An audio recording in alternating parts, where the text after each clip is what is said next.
नमस्कार। आज हम एक ऐसे गहरे सवाल में उतर रहे हैं जो शायद हम सबके मन में कभी ना कभी उठता ही है। क्या हमारी मृत्यु का समय क्या वो पहले से तय होता है? हम्म। इस सवाल को समझने के लिए हमारे पास कुछ दिलचस्प स्रोत हैं जो भारतीय दर्शन की गहराइयों से आते हैं, जैसे उपनिषद हैं, भगवद गीता है और योग वशिष्ठ जैसे ग्रंथ भी। जी। देखिए, हमारा इरादा यहाँ किसी एक फिक्स जवाब पर पहुंचना नहीं है, बल्कि इस जटिल विषय के अलग-अलग पहलुओं को टटोलना है। बिल्कुल। हम आत्मा के स्वभाव पर बात करेंगे, कर्म और किस्मत का ये जो खेल है, समय का रहस्य और क्या साधना से इसमें कुछ बदलाव लाया जा सकता है, इन सब पर। तो चलिए इस गुत्थी को खोलना शुरू करते हैं। हाँ हाँ, जरूर। ये सिर्फ एक दिमागी कसरत नहीं है, ये कहीं ना कहीं खुद को और जीवन को समझने की एक कोशिश भी है ना? हाँ, सही बात है। क्या जिंदगी और मौत बस यूं ही हो जाते हैं, या फिर ये किसी बड़ी ब्रह्मांडीय व्यवस्था का हिस्सा है जिसे पुराने ग्रंथों में रित कहा गया है शायद? बिल्कुल। और इस पूरी चर्चा की बुनियाद देखिए एक बहुत अहम विचार पर टिकी है जो भारतीय दर्शन बार बार दोहराता है। वो ये कि जिसे हम आत्मा कहते हैं वो न तो कभी जन्म लेती है न कभी मरती है। अच्छा। उपनिषद और गीता दोनों में ये बात बिल्कुल साफ कही गई है, न जायते म्रियते वा कदाचित। मतलब आत्मा हमेशा से है और हमेशा रहेगी, वो अविनाशी है। तो अगर आत्मा मरती ही नहीं, तो फिर ये जिसे हम मृत्यु कहते हैं वो क्या है फिर? अगर आत्मा शाश्वत है, तो ये शरीर छोड़ने की घटना, इसके क्या मायने हैं? हाँ, ये बहुत अच्छा सवाल है। देखिए, दर्शन कहता है कि मृत्यु आत्मा का अंत नहीं है, बिल्कुल नहीं। ये देह का परिवर्तन है। शरीर एक एक साधन है, जैसे एक कपड़ा होता है ना। हाँ, वस्त्र की तरह। हाँ, बिल्कुल। गीता में एक बहुत जाना माना उदाहरण है, वासांसी जीर्णानि यथा विहाय नवानि गृणाति नरो अपराणि। हाँ, सुना है ये।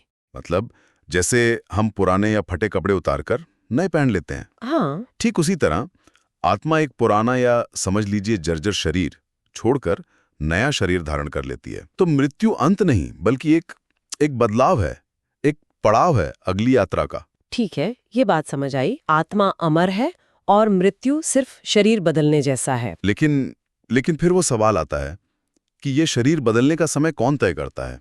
क्या ये सब पहले से लिखा हुआ है, जिसे हम किस्मत या नियति कह देते हैं? या फिर हमारे आज के कर्म ही तय करते हैं कि ये शरीर कब छूटेगा? हाँ, देखिए यहीं पर भारतीय दर्शन एक बड़ा दिलचस्प संतुलन बनाता है। हाँ। वो न तो पूरी तरह ये कहता है कि सब कुछ पहले से तय है, मतलब नियतिवाद, हाँ। और न ही ये कि सब कुछ सिर्फ हमारी आजाद मर्जी या हमारे आज के कर्मों पर निर्भर है। ये दोनों का एक मिला-जुला रूप पेश करता है। अच्छा। कैसे? देखिए, हमने इस जीवन का जो मोटा मोटा खाका है ना, जैसे कि हम कब जन्म लेंगे, हमारे जीवन की कुल अवधि मतलब उम्र कितनी होगी, जीवन के मुख्य सुख दुख क्या होंगे, और हाँ, हमारी मृत्यु कब और कैसे होगी, ये सब प्रारब्ध कर्म से तय माना जाता है। प्रारब्ध कर्म, ये थोड़ा समझाएंगे, ये क्या होता है? जरूर जरूर। इसे ऐसे समझिए कि हमने पिछले जन्मों में जो भी अच्छे बुरे कर्म किए हैं, उनका एक बहुत बड़ा भंडार जमा है। ठीक है। उसे कहते हैं संचित कर्म। हाँ, संचित मतलब इकट्ठा हुआ। बिल्कुल। प्रारब्ध कर्म उस संचित कर्म का वो छोटा सा हिस्सा है जिसका फल हमें इस मौजूदा जन्म में भोगना ही है। ये वो अकाउंट है जो इस जीवन काल में सेटल होना ही होना है। अच्छा। ये उस तीर की तरह है जो धनुष से निकल चुका है, अब उसे वापस नहीं बुलाया जा सकता। वो अपने निशानी पर जाकर ही रहेगा। इसीलिए कहा जाता है कि मृत्यु का क्षण जो इसी प्रारब्ध का हिस्सा है, वो अमूमन तय होता है। तो मतलब हमारे पिछले कर्मों का हिसाब किताब ही हमारी मौत का टाइम टेबल बनाता है, एक तरह से। हाँ, कह सकते हैं। इस जीवन की अवधि और अंत का समय। लेकिन फिर हमारे आज के कर्मों का क्या? मतलब जो हम आज कर रहे हैं, क्या उनका कोई मतलब नहीं? नहीं नहीं, ऐसा बिल्कुल नहीं है। हमारे आज के कर्म, जिन्हें क्रियमाण कर्म कहते हैं, वो बहुत महत्वपूर्ण है, बहुत ज्यादा। अच्छा। इनसे हम अपने भविष्य के संचित कर्मों का भंडार बना रहे हैं। यानी आज हम जो बो रहे हैं, वही हम अगले जन्मों में काटेंगे। प्रारब्ध को तो हम नहीं बदल सकते, है ना, क्योंकि वो पिछले कर्मों का फल है जो अब पक चुका है। हाँ, वो तीर तो निकल चुका है। हाँ, वो निकल चुका है। लेकिन हम क्रियमाण कर्मों से अपना आने वाला कल जरूर संवार सकते हैं। पर जहां तक इस जीवन की मृत्यु का सवाल है, वो ज्यादातर प्रारब्ध के दायरे में ही आती है। योग वशिष्ठ में एक बात आती है बड़ी अच्छी, जहां ऋषि वशिष्ठ राम से कहते हैं, मनुष्य अपने मृत्यु से नहीं मरता, बल्कि अपने कर्म से मरता है। मतलब अपने प्रारब्ध कर्म से। जब उस शरीर के लिए प्रारब्ध का कोटा पूरा हो जाता है तो आत्मा उस शरीर को छोड़ देती है। ये वैसी है जैसे दिए में तेल खत्म होने पर लो अपने आप बुझ जाती है। हाँ। हाँ, बिल्कुल वैसे ही।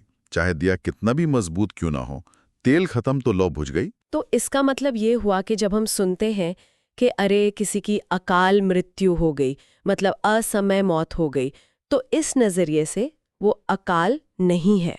आध्यात्मिक दृष्टि से देखें तो हाँ, ऐसा कह सकते हैं। मृत्यु तभी आती है जब उस आत्मा का उस विशेष शरीर के साथ कर्मों का लेन देन पूरा हो जाता है।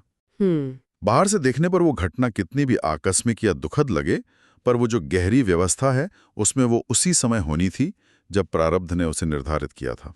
यहाँ पर बात सचमुच दिलचस्प हो जाती है। अगर ये प्रारब्ध इतना पक्का है तो क्या इसे बदलने का कोई भी रास्ता नहीं है?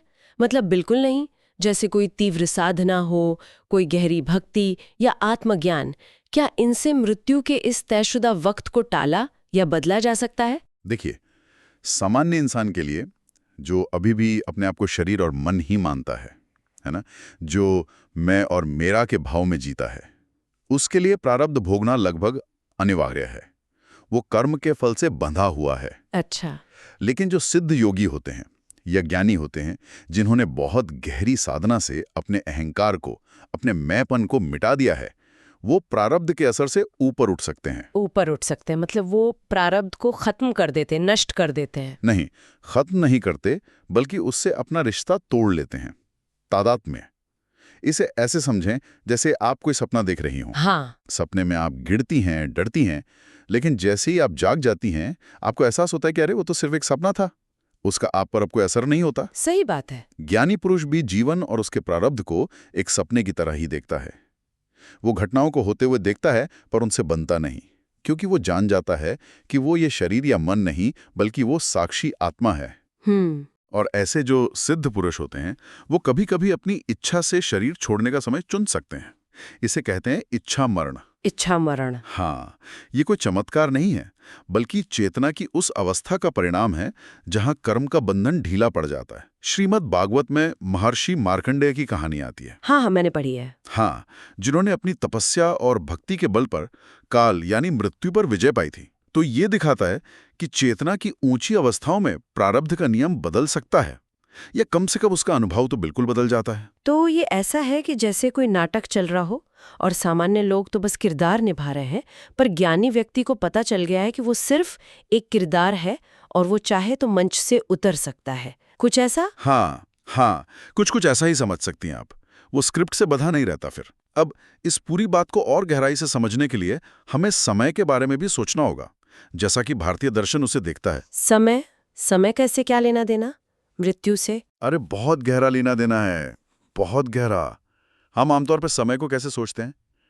एक सीधी लकीर की तरह, है ना? हाँ, पास्ट, प्रेजेंट, फ्यूचर। हाँ, बीता हुआ कल, आज और आने वाला कल। लेकिन कई आध्यात्मिक परंपराएं, खासकर भारतीय दर्शन, समय को चक्रीय मानता है, या फिर एक साथ मौजूद। हाँ, परम चेतना, जिसे हम ईश्वर या ब्रह्मांडीय मन कह सकते हैं, उसके लिए भूत, वर्तमान, भविष्य ये अलग अलग नहीं है। सब कुछ एक शाश्वत अब में, एक इटर्नल नाउ में मौजूद है।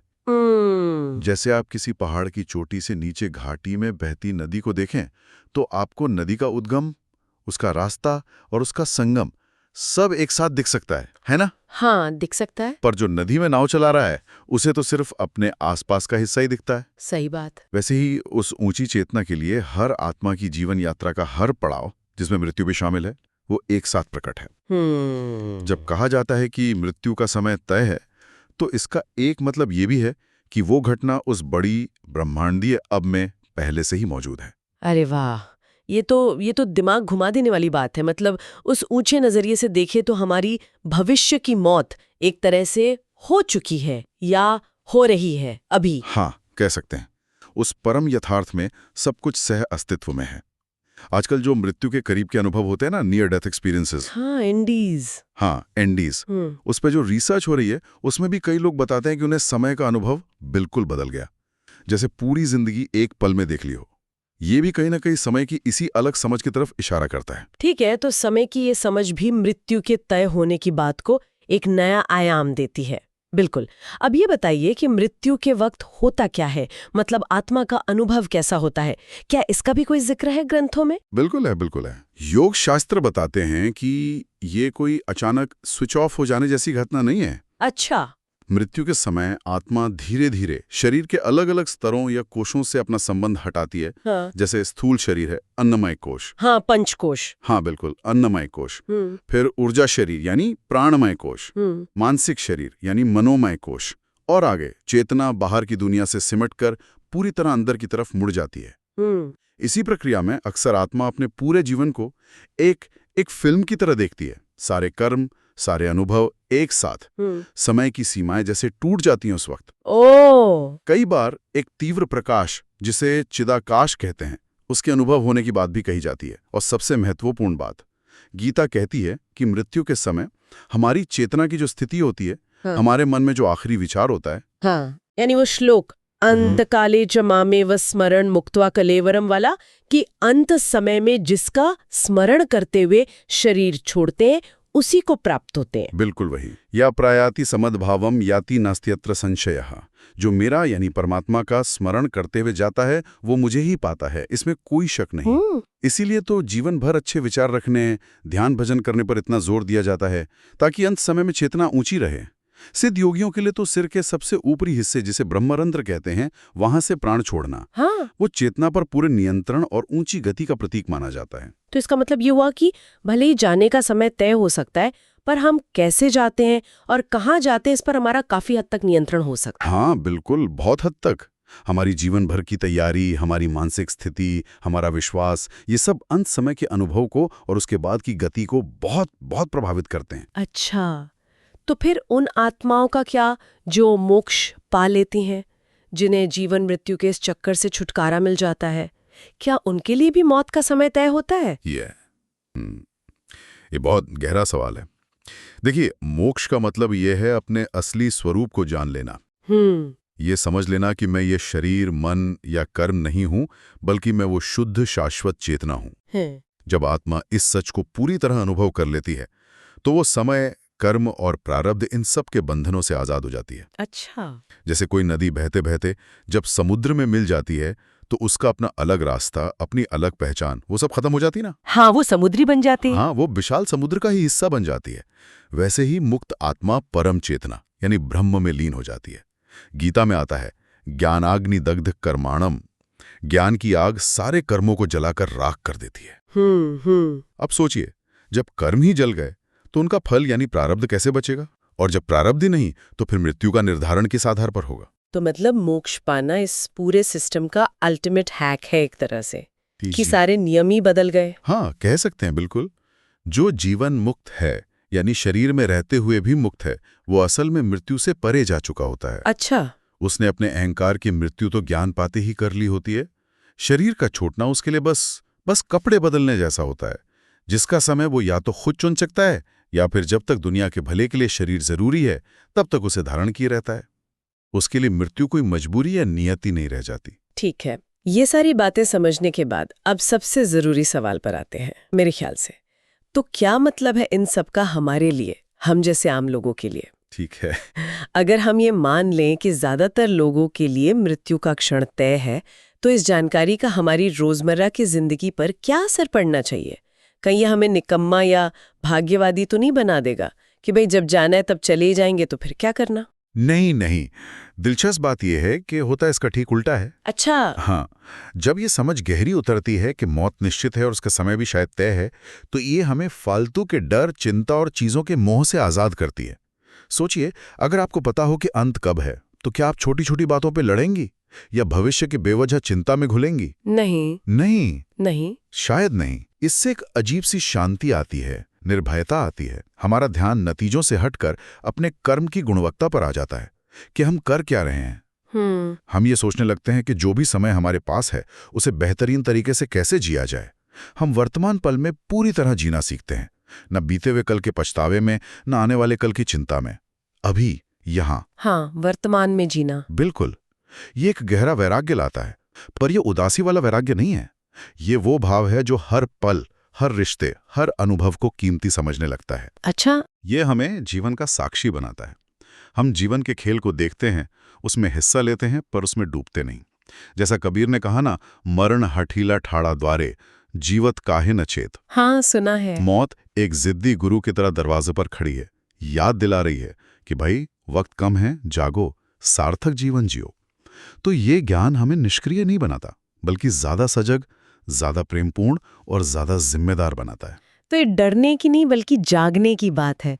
क्या बात है। अच्छा, एक आखिरी पहलू रह गया शायद इसमें, ईश्वर या किसी डिवाइन शक्ति की क्या भूमिका है? क्या वो बैठकर हमारी मौत की तारीख लिखते हैं? देखिए, भारतीय दर्शन में ईश्वर कोई बाहर बैठा हुआ तानाशाह नहीं है जो हुक्म चलाता हो। हाँ। उपनिषद कहते हैं ईशावास्यमिदं सर्वम, ये सब कुछ उसी एक चेतना से व्याप्त है। ईश्वर सब में है। जी। तो मृत्यु का तय होना ईश्वर का कोई मनमाना हुक्म नहीं है, बल्कि ये उसी ब्रह्मांडीय नियम, जिसे ऋत कहा, उसी का हिस्सा है और हमारी अपनी आत्मा के कर्मों का नतीजा है। ये एक स्वचालित सेल्फ बैलेंसिंग व्यवस्था है। हर जन्म और हर मृत्यु इस पूरे ब्रह्मांडीय संतुलन के लिए जरूरी है। हाँ, ये कह सकते हैं कि प्रार्थना, भक्ति या साधना ये सीधे सीधे मौत का समय शायद न बदल पाएं, पर वो मौत के समय हमारे अनुभव की गुणवत्ता को जरूर बदल सकती हैं। अच्छा, अनुभव की गुणवत्ता। हाँ, वो डर और तकलीफ को शांति, आनंद या कह लीजिए परमात्मा से मिलने के उत्सव में बदल सकती हैं। ये बहुत बड़ी बात है। हाँ, ये वाकई बहुत बड़ी बात है। तो कुल मिलाकर हमने ये देखा कि भारतीय दर्शन के नजरिए से सामान्य तौर पर हमारी मृत्यु का पल हमारे ही पिछले कर्मों यानी प्रारब्ध से तय होता है, और ये कोई अंधेर गर्दी नहीं, बल्कि एक व्यवस्थित ब्रह्मांडीय कानून है, कर्म का सिद्धांत है और आत्मा की अपनी यात्रा का हिस्सा है। बिल्कुल सही। लेकिन शायद सबसे बड़ी बात ये निकल कर आई कि भले ही जाने का क्षण तय हो, पर हम उस क्षण तक कैसे जीते हैं, है ना? उस क्षण को कैसे अनुभव करते हैं और उसके बाद हमारी आगे की यात्रा कैसी होगी, ये बहुत कुछ हमारे अपनी चेतना, हमारी समझ, हमारी साधना और जिंदगी जीने के हमारे तरीके पर निर्भर करता है। जी हाँ। मतलब किस्मत अपनी जगह हो सकती है, पर उस किस्मत को जीने का सलीका वो हमारे हाथ में है। बिल्कुल। नियति और पुरुषार्थ दोनों का संतुलन है। और अंत में सोचने के लिए गहरा नुक्ता छोड़ जाते हैं। हाँ। जो स्रोत हमने देखे, उनके इशारों को समझें तो शायद आत्मा के स्तर पर वो आत्मा जो न जायते म्रियते व कदाचित है, जो न जन्म लेती है न मरती है, उसके लिए शायद मौत जैसी कोई चीज होती ही नहीं है। क्या मौत सिर्फ शरीर के स्तर पर इस भौतिक दुनिया में होने वाली एक घटना है, और आत्मा के लिए क्या ये बस एक पड़ाव बदलना है, चेतना की एक लगातार चलने वाली यात्रा में बस एक मोड़? हाँ, ये बहुत गहरा प्रश्न है। ये सवाल हमें जीवन, मृत्यु और चेतना के परम रहस्य पर और ज्यादा सोचने के लिए खुला छोड़ देता है। बिल्कुल, सोचने के लिए बहुत कुछ है इसमें।